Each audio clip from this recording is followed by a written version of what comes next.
Welcome to the final lecture in our series on Greek myths and their influence on British and American literature.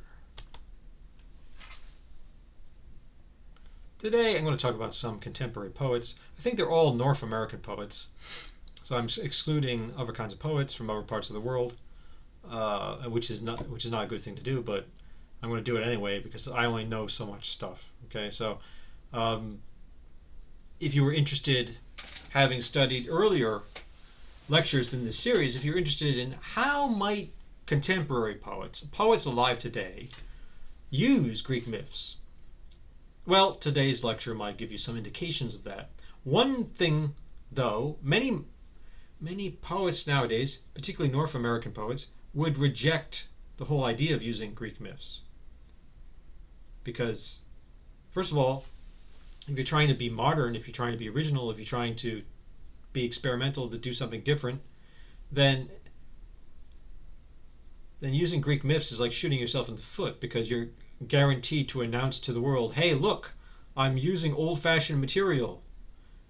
I mean, Greek myths are by their very definition old. So, not by their definition, but it's sort of built into the concept at this point. So it's like, and also it's an extremely literary thing to do. Whereas much of the more exciting elements of literature are attempts to destroy literature, or not really destroy it, but attempts to go beyond what people think literature is, to expand literature into new domains. This would seem to be a project for which Greek mythology would be a hindrance, not an advantage.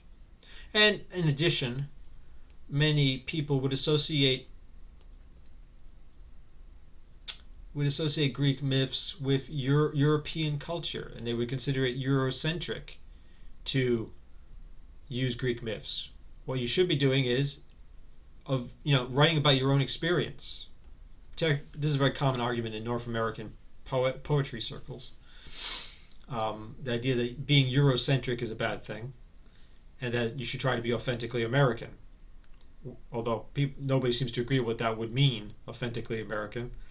But people generally agree that, yeah, Eurocentric, that's bad. We shouldn't do that. So we shouldn't be using myths. Whereas an earlier American poet like T.S. Eliot would not hesitate to associate modern urban phenomena with ancient Greek myths. Although it's perhaps significant that Eliot was politically reactionary, and although born in the United States, he left for Europe and became basically an English person and never went back. So maybe that should tell you all you need to know about the viability of myths as a cultural strategy, and what are the implications of that. Now, if you really wanted myths, some people might say, well, why go to Greek myths when there are other pantheons, other sets of myths? So I might think, for example, of Walcott's great Caribbean contemporary, and in effect his rival, Kamau Brathwaite, who, unlike Walcott writing a version of the Homeric sagas, Brathwaite more typically will go to African culture. He does research on African customs, African religion, African mythology, and try to use that material, which he sees as more germane to his own experience as a Caribbean person of African descent, rather than relying so much on this Eurocentric or European tradition, although Brathwaite knows that material very well. Anyway, so nonetheless, the people we're talking about here, in a variety of different ways, continue to use Greek mythological material. Although these poets are maybe in the minority, because I think if you looked at, say, a Norton anthology of American and English poetry, Volume 2, well, the Norton anthology of modern and contemporary poetry, Volume 2, which covers, say, World War II and after, I think you'll find that the majority of those poets, or at least the selections of those poets in the Norton mythology, don't use much Greek mythology.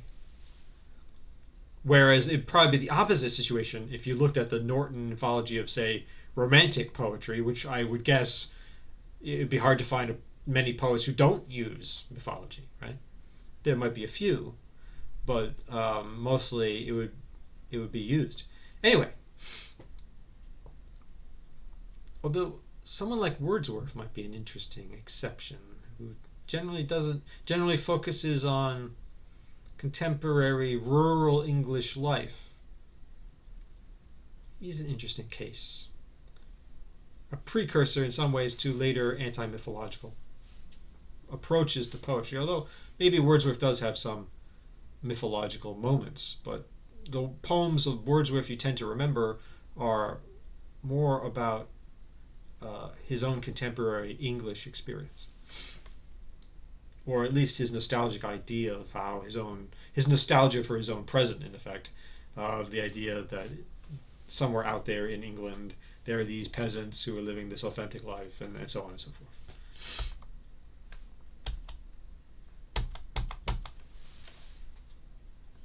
Now, the first example is the Canadian poet Anne Carson's autobiography of Red. This image is actually not from Carson's book, but it is a painting or a illustration by William Blake, the English poet.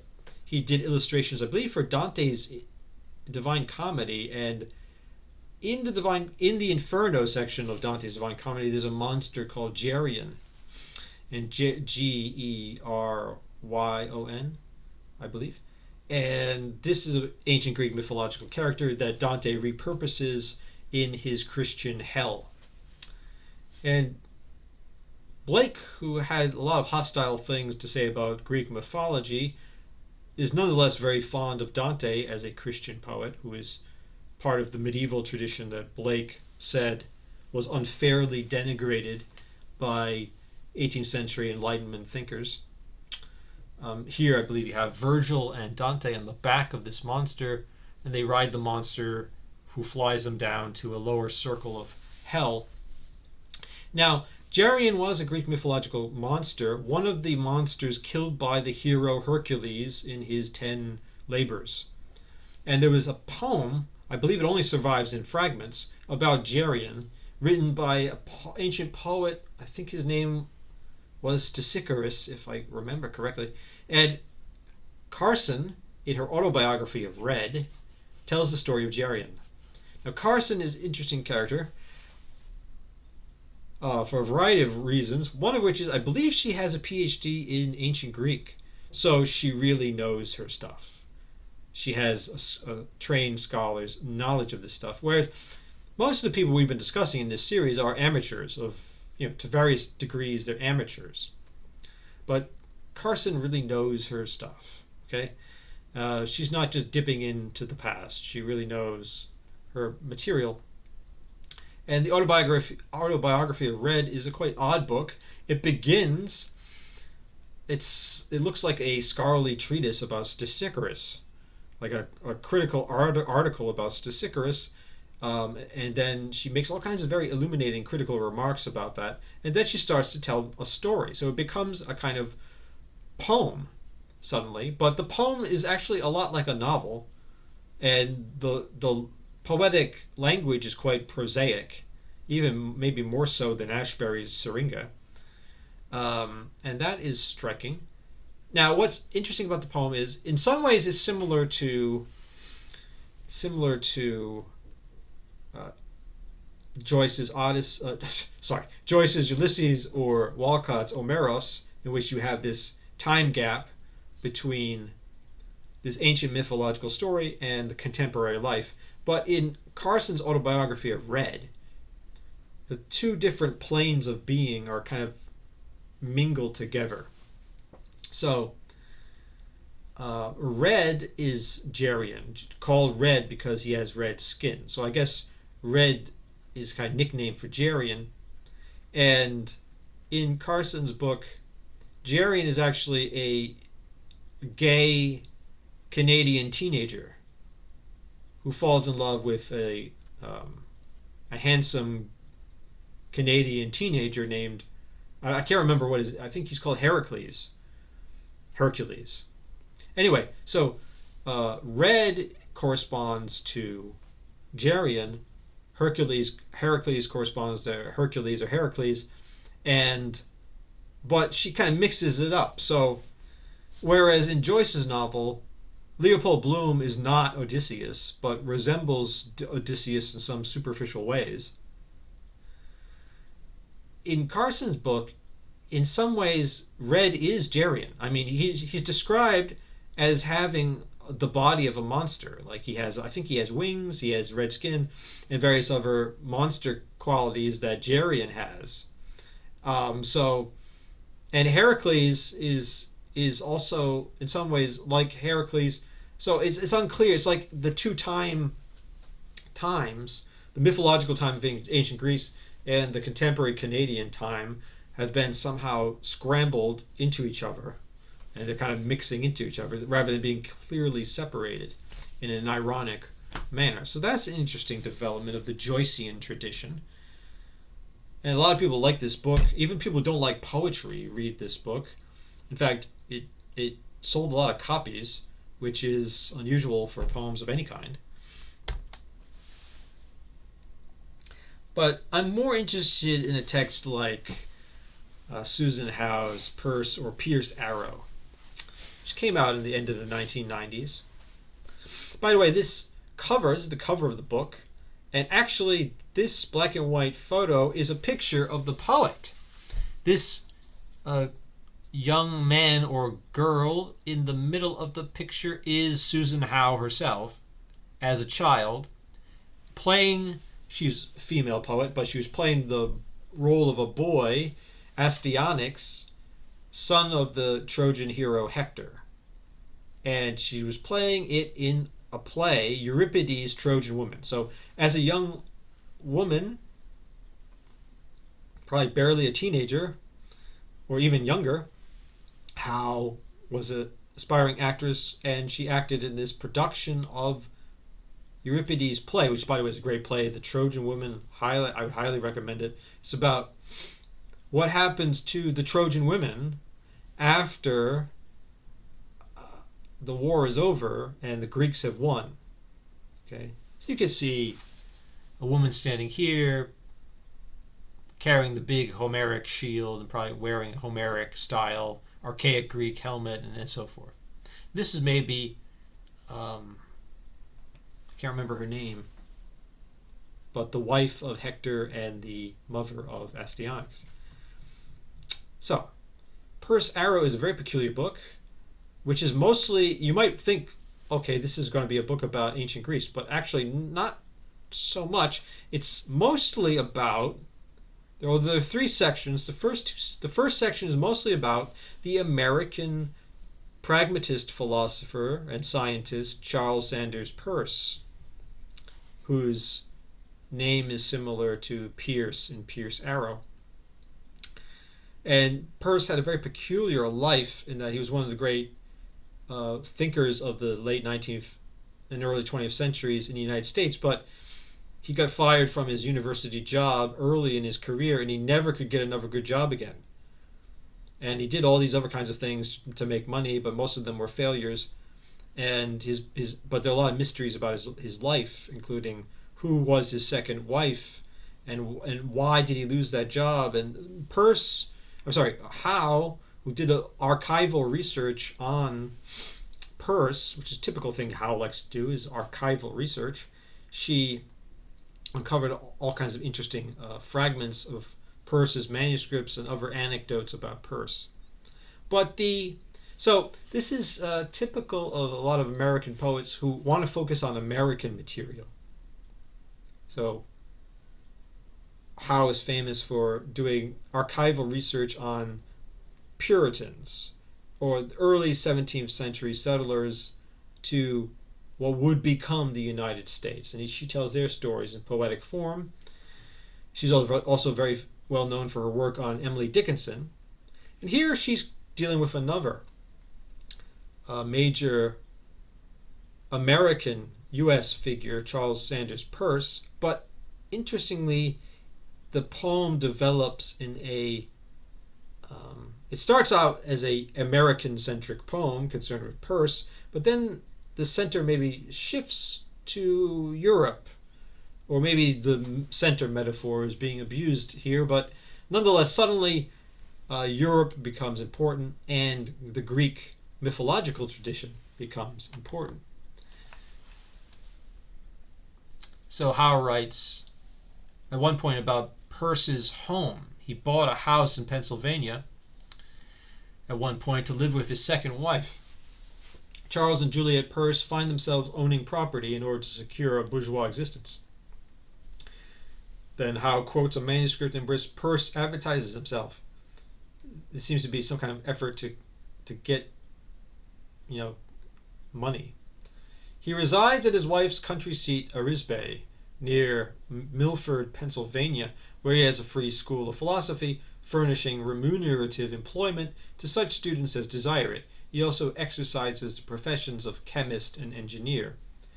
Now, basically, they bought a house in the country and they called it Arisbe. But Howe wonders, okay, why did they call it Arisbe? Why did they name their house Arisbe? Howe comments, Arisbe imagined as a business transaction.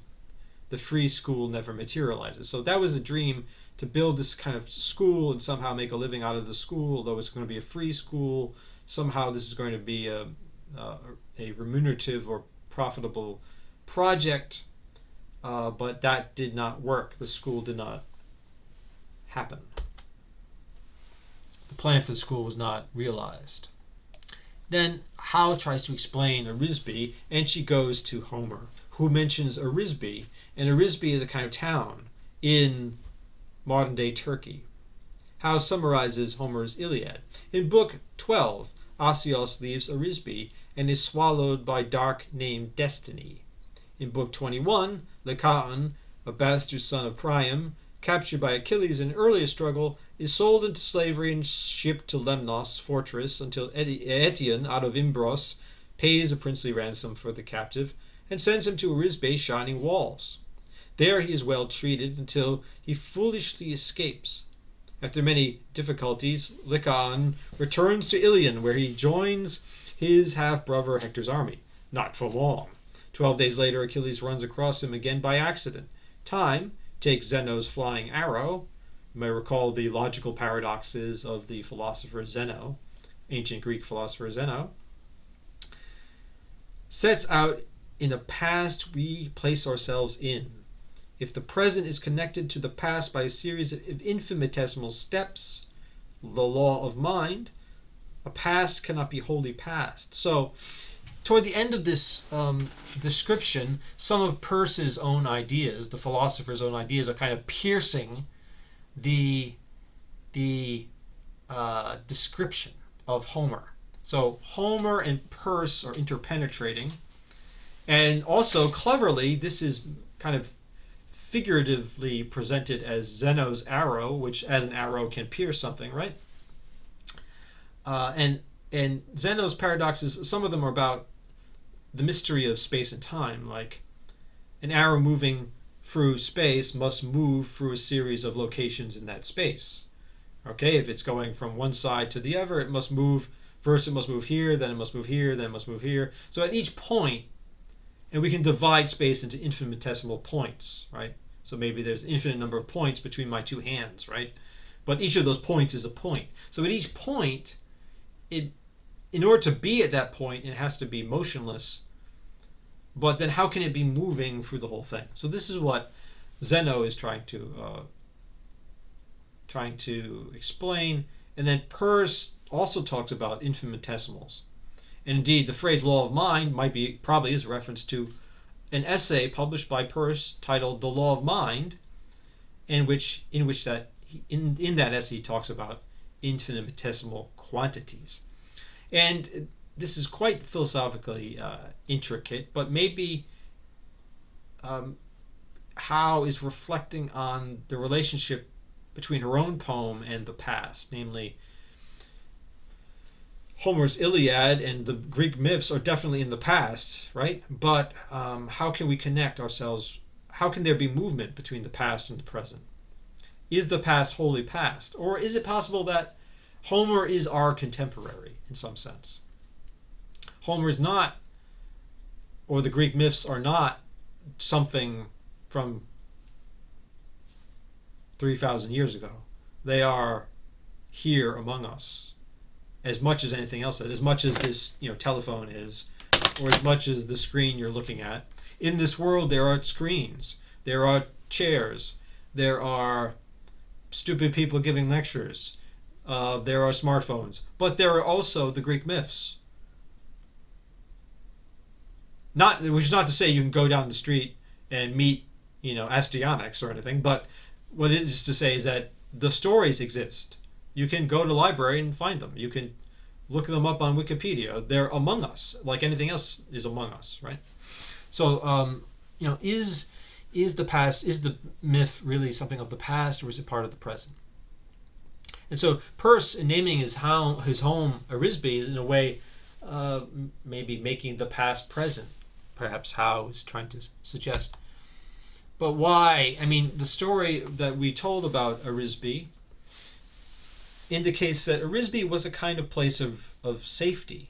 People were safe when they were in Arisbe, but then they foolishly left Arisbe and they went to find adventure, and then they got killed by Achilles. Or that was the case of Lycaon. So maybe Peirce named the house Arisbe because he wanted it to be a shelter from the dangers of the world. He wanted to escape the earlier problems he encountered. He didn't want to become a Lycaon. Patroclus, Hector, Achilles, Fortinbras. So how in this section, now much of the poem is written in prose, but there are various verse sections. Achilles himself cannot wish to slay himself for the wrong he has done his alter ego Hector. Hector disguised as Patroclus. Hector, self-object of Achilles, who by impersonating Achilles will ever overtake the tortoise. Mirror impulse. Ask Fortinbras. Now, one of the great narrative sequences in the Iliad involves a series of mirror images. Patroclus is the dear friend of Achilles. Achilles, for most of the Iliad, as you might know, refuses to fight because he's mad at the king of the Greeks, Agamemnon. But the Greeks are getting severely beaten by the Trojans. So Patroclus says to Achilles, I know you won't fight, but let me wear your armor and go and fight the Trojans, and that will raise the morale of our Greek troops. So Achilles agrees to that. Patroclus wears Achilles' armor, so he looks like Achilles. And the armor, the helmet covers most of the face, and it'd be hard to tell who he was, right? So he goes out to fight the Trojans, and he gets killed by Hector. Hector takes the armor of Achilles as a kind of trophy, or war spoils. Now Achilles is mad, not at Agamemnon, but at the Trojans for killing his best friend. So he goes and fights the Trojan. He goes fights Hector, and he chases Hector around the walls of Troy multiple times. But in doing so, he's chasing himself in a way, he's chasing the mirror image of himself because Hector is the greatest fighter of the Trojans, is also wearing Achilles' armor. So he looks like Achilles, and Achilles is chasing himself in effect.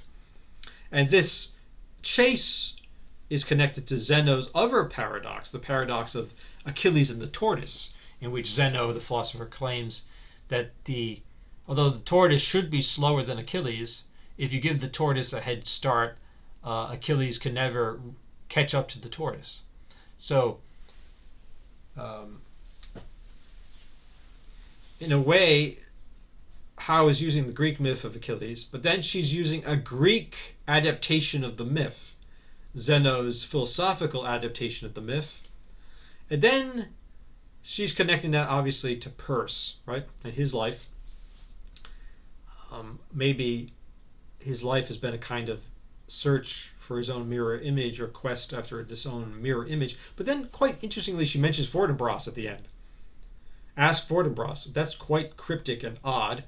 I'm not exactly sure what she means by that, but who would you ask if you wanted to ask Fortinbras? Well, you might think of Shakespeare's Hamlet, in which Fortinbras is a character who is talked about intermittently in the play, but he only appears at the very end of the play when Hamlet is dead.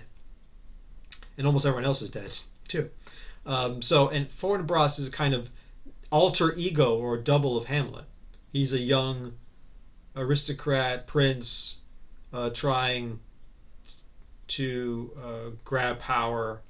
Hamlet is a young prince in a conflict with his uncle, and who, in a way, he's been disinherited by his uncle, or so it seems. So, Howe is now connecting the Greek myths to what you might call the Shakespearean myths. As I said earlier, Shakespeare arguably has become part of our modernity.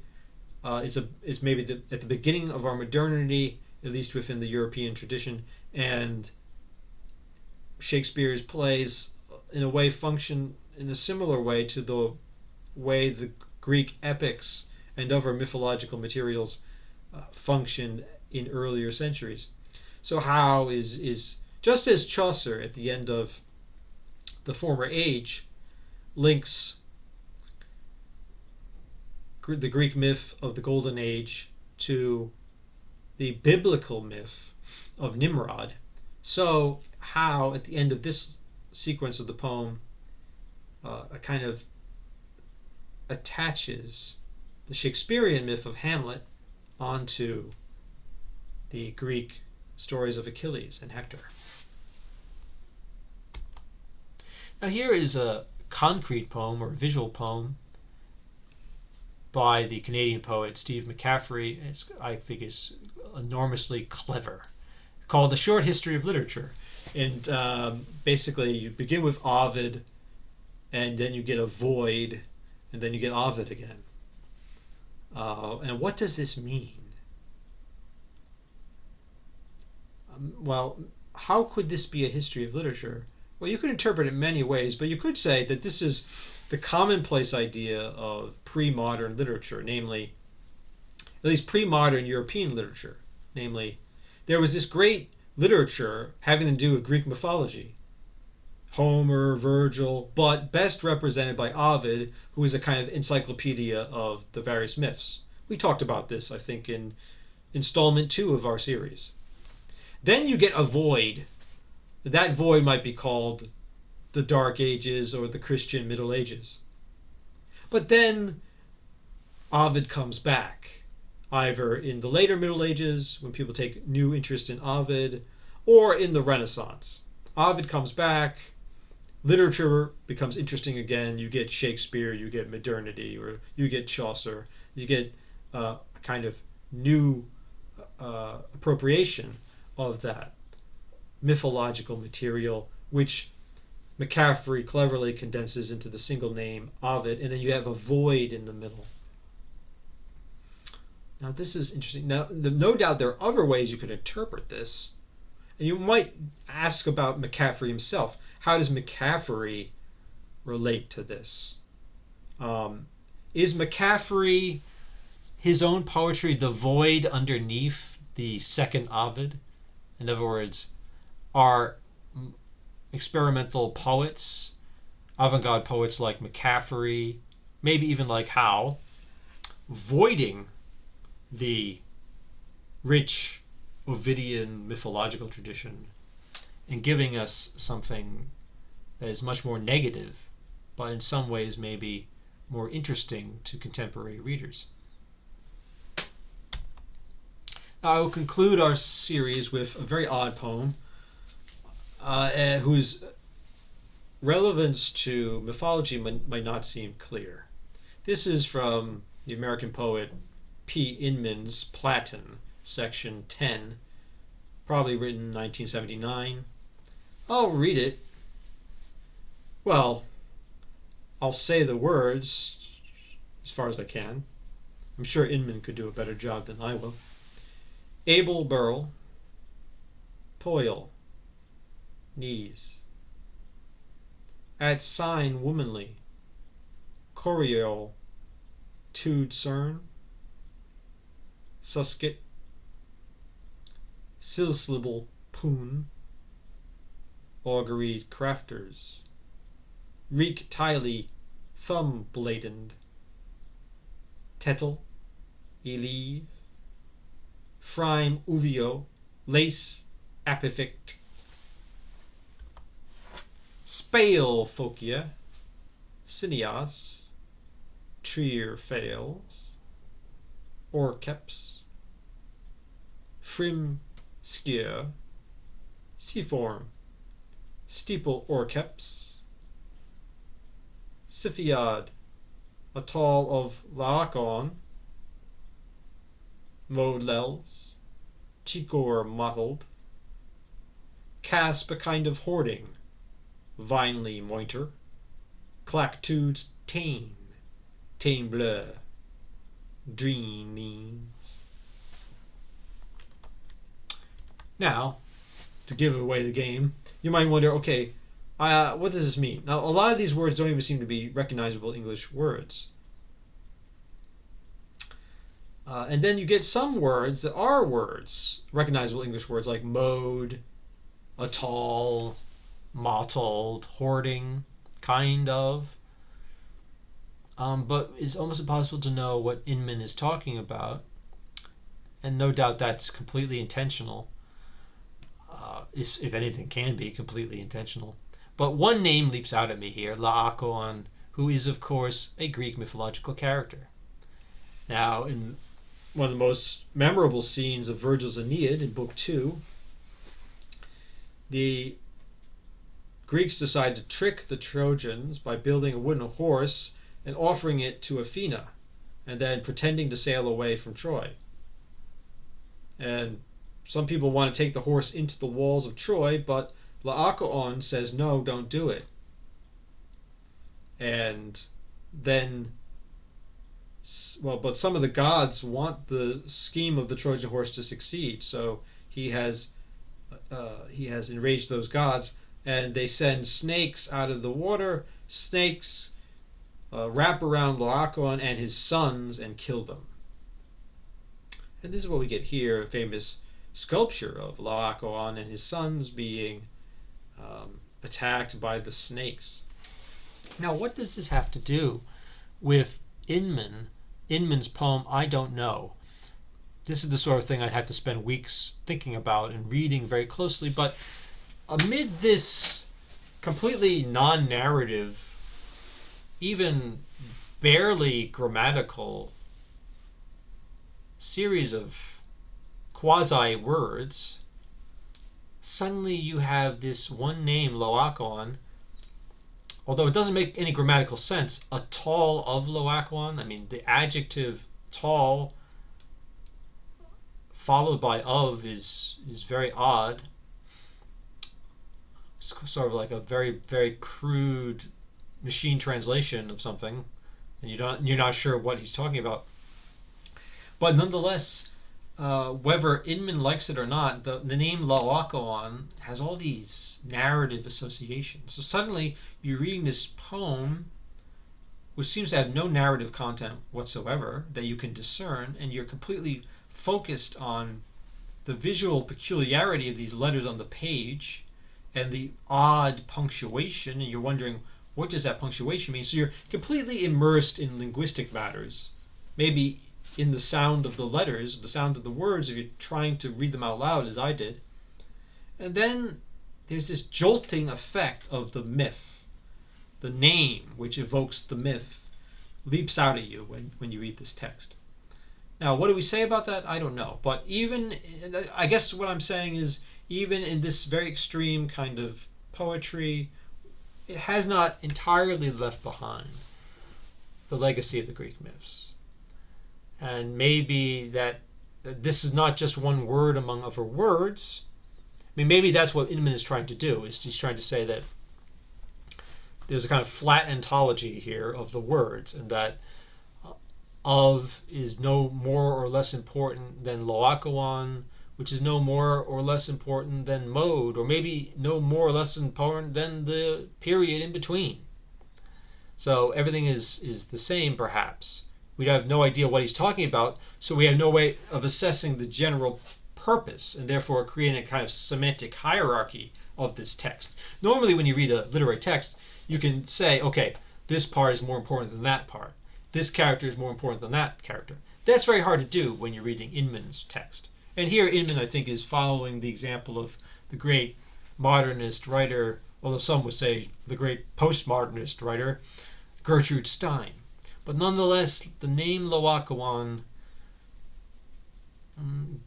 gives me pause. I wonder, can we really say Laocoon is just one word among words?